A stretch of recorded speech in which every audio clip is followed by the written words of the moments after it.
Hello, everyone. Welcome to my channel. And there you have behind me, we call him Theo from The Cosby Show. Malcolm Jamal Warner, who's in the news today and as of yesterday, as we say in the Black community, has his wings. And his passing yesterday due to an accidental drowning while he was in Costa Rica on vacation. And I just want to honor his life just a tad bit.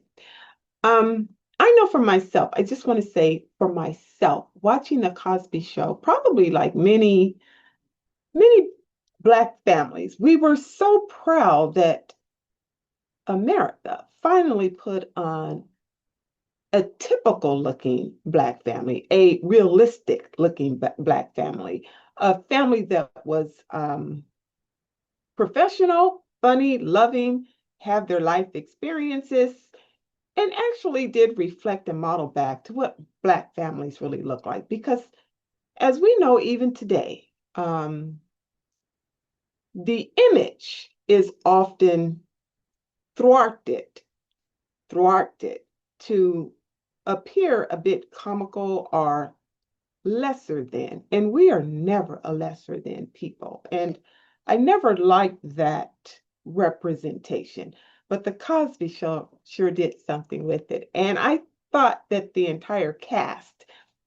cast was right. The father, the mother, the sisters, the brother, the only guy, the only boy in the family, Theo, surrounded by all these girls in the family, three other sisters in the family of the Cosby Show.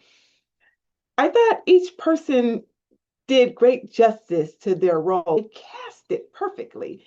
And I always found Theo to be so like funny. Most of his lines were to me, I would just crack up. He was absolutely great, I think, as an actor in delivery for the role and made it very, very memorable. I know that many times we would rush to make sure that, now, I'll tell you this in my household, there was no fighting over what we're going to watch at that time. Everybody was ready to watch The Cosby Show. And for that, he did great justice to his role. I'll put it that way.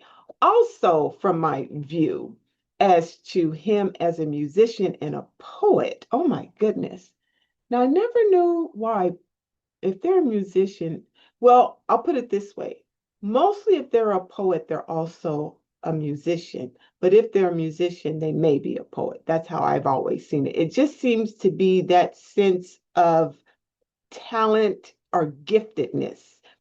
The person plays music and is a poet. And in this case, he definitely was that. But I had listened to his poetry actually live, and I've seen him appear once doing his poetry, and then he had his band with him. But his poetry was also what I would call Black revolutionary, Black purposed. It reflected us. Now, he had poetry that was about other things too, love and animals or whatever poets write about. But I felt that and I feel now that he had his mark in true representation of a Black man. Now, I have my views about these false representations of a Black man. And I'll follow with that. But for him, this is about him. In my view, he gave a true representation of a Black man, a smart and intelligent, a funny, a talented, a gifted, a working man, a family man, a loving man, a brother, um, and not at all like the media would portray it. So, I'll portray Black men, I'll say. He also, to me, seemed to be in his placement as a Black man because I'll drop it in the description box, but Tavis Smiley today had an old interview that he had with Malcolm Jamal Warner.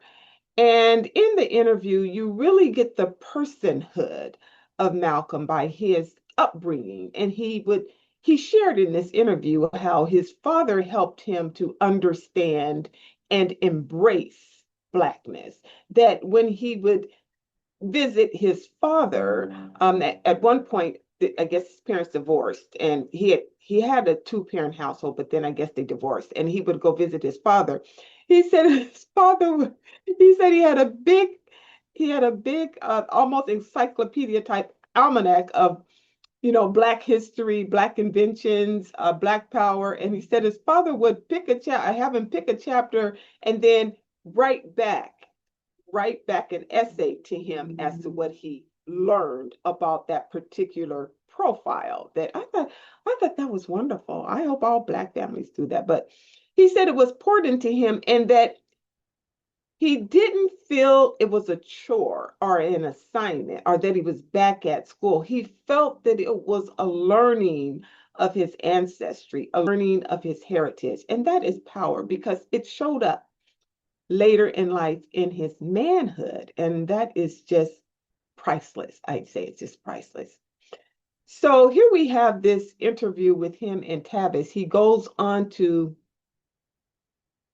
talk about his views of the industry and how his mother, it was now his mother this time. So in this interview, he gives contribution to his development as a person to both his mother and his father.